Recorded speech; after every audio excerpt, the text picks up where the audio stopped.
Hello students, कैसे हैं? I hope आप सब अच्छे होंगे और समक्ष एकेडमी में आप सभी का स्वागत है। जैसे कि अपन पढ़ रहे हैं मध्यकालीन हिस्ट्री, और मध्यकालीन हिस्ट्री में अपन आज से शुरू करेंगे मुगल वंश।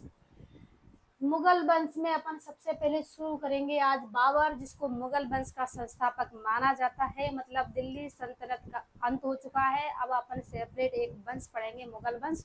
और मुगल वंश काफी लंबे टाइम तक चलेगा, 300 साल तक लगभग मुगल वंश का शासन रहता है। अपन धीरे धीरे पूरा मुगल वंश कंप्लीट करने की कोशिश करेंगे। और इसमें पढ़ते हैं, अपन आज से शुरू करते हैं बाबर, जिसने मुगल वंश की नींव रखी थी।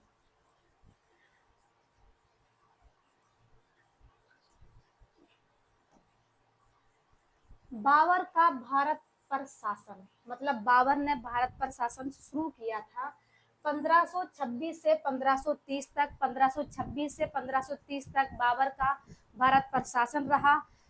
काफी लंबे टाइम तक शासन तो बाबर का नहीं रहा, पर बाबर ने भारत में मुगल वंश की नींव रख दी। और उसके कुछ युद्ध जो फेमस माने जाते हैं, उन युद्धों को अपन पढ़ेंगे और कुछ थोड़ी ट्रिक से भी याद करने की कोशिश करेंगे। बाबर जहीरुद्दीन महमूद बाबर, बाबर का पूरा नाम था जहरुद्दीन महमूद बाबर, मुगल साम्राज्य का संस्थापक था। मतलब बाबर का पूरा नाम जहरुद्दीन महमूद बाबर था, जो मुगल साम्राज्य का शासक बना, जिसने 1526 से 1530 तक भारत पर शासन किया। मतलब 1526 से लेकर 1530 तक उसका भारत पर शासन रहा। उसने पानीपत के प्रथम युद्ध 1526 में इब्राहिम लोदी को हराकर दिल्ली सल्तनत का अंत किया और मुगल शासन की नींव रखी।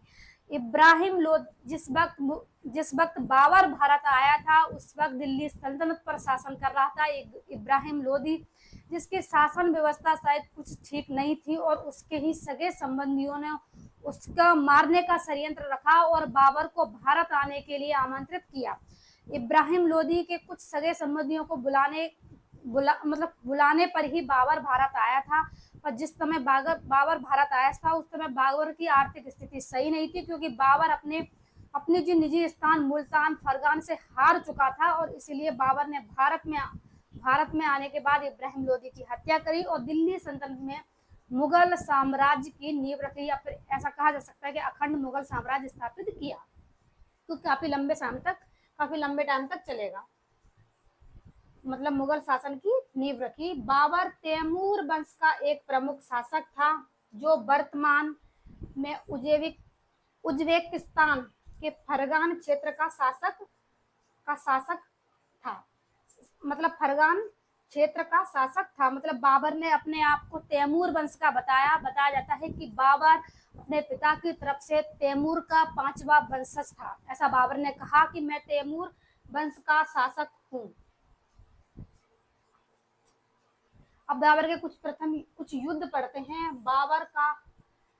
बाबर का भारत आगमन, मतलब बाबर का भारत में आगमन हुआ और उसके प्रमुख कुछ युद्ध हुए।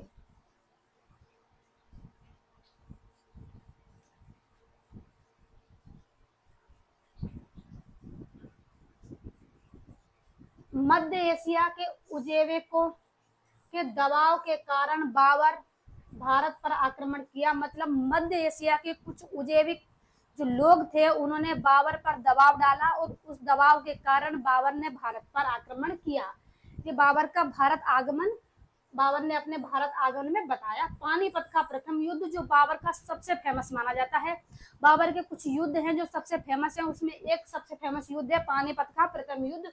21 अप्रैल 1526 में लड़ा गया। पता जाता है कि पानीपत का दो तरह से क्वेश्चन आते हैं। पानीपत का प्रथम युद्ध कब हुआ? तो 1526 में हुआ।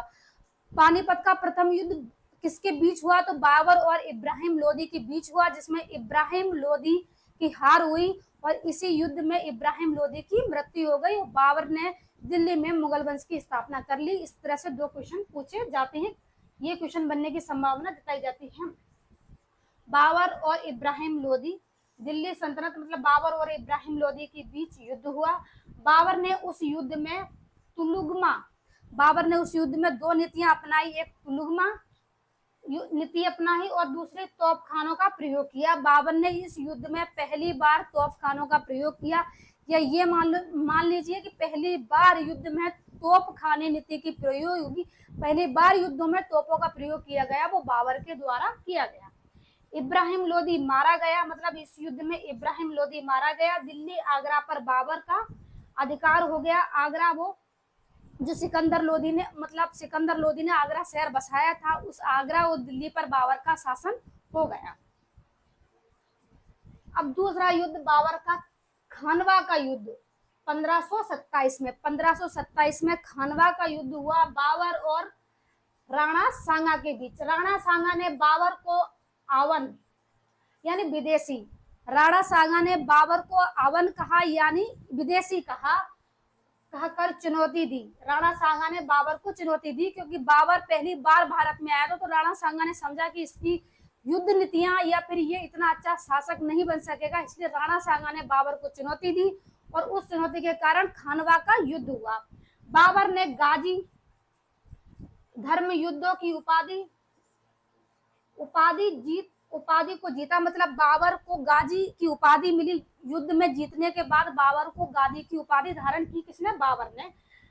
इस युद्ध का परिणाम हुआ राजपूत शक्ति कमजोर हुई और मुगल का दबाव बढ़ा, मतलब इस युद्ध के कारण राजपूत शक्तियां कम हो गई और मुगलों का दबाव बढ़ गया। मतलब बाबर और राणा सांगा के बीच खानवा का युद्ध हुआ, जिसमें राणा सांगा की मृत्यु हो गई और उस युद्ध और इस राणा सांगा की मृत्यु और हार के कारण बाबर की शक्तियां भारत में बढ़ गई और राजपूतों की शक्तियां कमजोर होती दिखाई दी।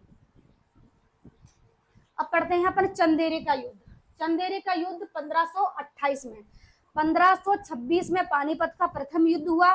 1527 में खानवा का युद्ध हुआ और 1528 में चंदेरी का युद्ध हुआ।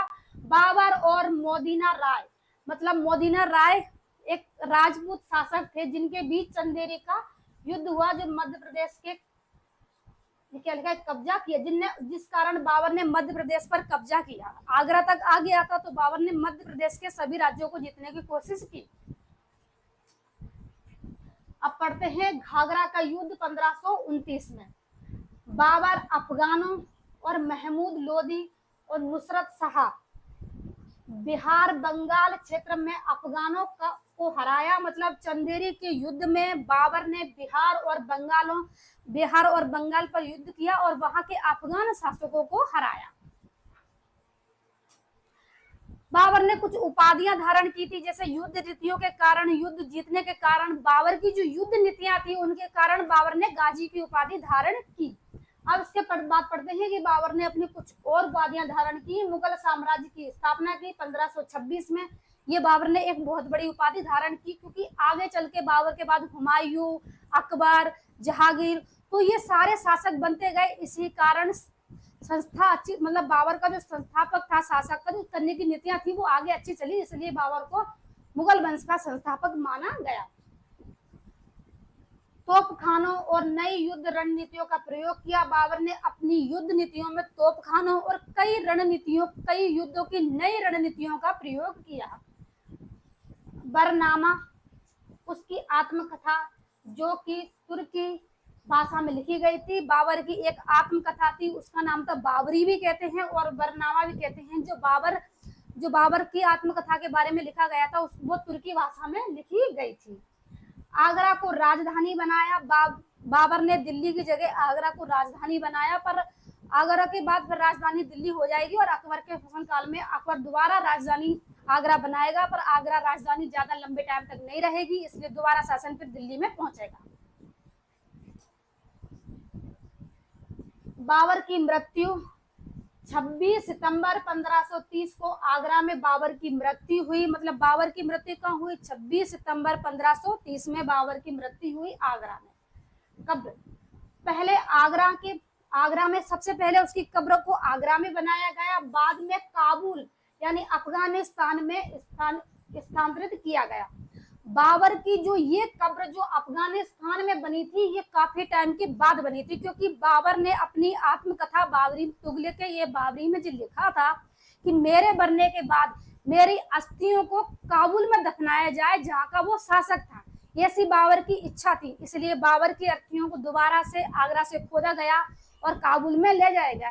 इसलिए बाबर के दो जगह मकबरा है, एक आगरा में और दूसरा काबुल में। एक ऐसा व्यक्ति है पहली बार जो दो जगह दफनाया गया, आगरा और काबुल में, क्योंकि बाबर की इच्छा थी कि मरने के बाद उसको काबुल ले जाया जाए। उत्तराधिकारी उसका बेटा हुमायूं गद्दी पर बैठेगा, मतलब बाबर की मृत्यु के बाद उसका जो बेटा है हुमायूं, वो उसकी मृत्यु के बाद गद्दी पर बैठेगा। हुमायूं का काफी अच्छा रहेगा और काफी अच्छी तरह से मतलब अपनी युद्ध और आगे चल के हुमायूं बाबर जो अच्छी तरह से अपने इस मुगल वंश को स्थापित करेंगे। बाबर के कुछ युद्ध थे, जैसे कि अपन ने पढ़ा पानीपत का प्रथम युद्ध 1526 में हुआ, पानीपत का प्रथम युद्ध 1526 में हुआ। खानवा का युद्ध 1527 में हुआ। इसके बाद चंदेरी का युद्ध 1528 में हुआ। इसके बाद घाघरा का युद्ध 1529 में हुआ। बस यही युद्ध बाबर के सबसे ज्यादा फेमस हैं। युद्ध याद करने की ट्रिक है, घर गया, खाना खाया, खाना खाकर पानी पिया, पानी पीकर चादर ओढ़ी और चादर ओढ़ के सो गया, सवेरे देखो मर गया। ये उसकी युद्ध करने मतलब युद्ध नीतियां याद करने की ट्रिक है, जिससे आपको याद हो जाएगा डायरेक्ट कितने कितने युद्ध हुए।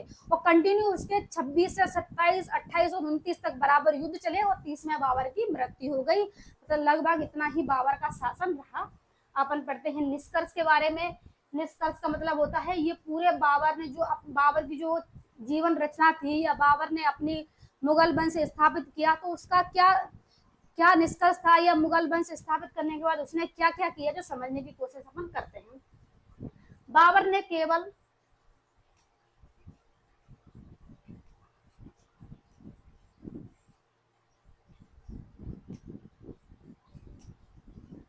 बाबर ने केवल 4 वर्ष तक शासन किया, पर उसके शासन करने की काफी अच्छी मतलब 4 वर्ष में भी उसने बहुत कुछ स्थापित कर दिया, बहुत से युद्ध लड़ दिए जो उसके जीवन के लिए फेमस माने गए।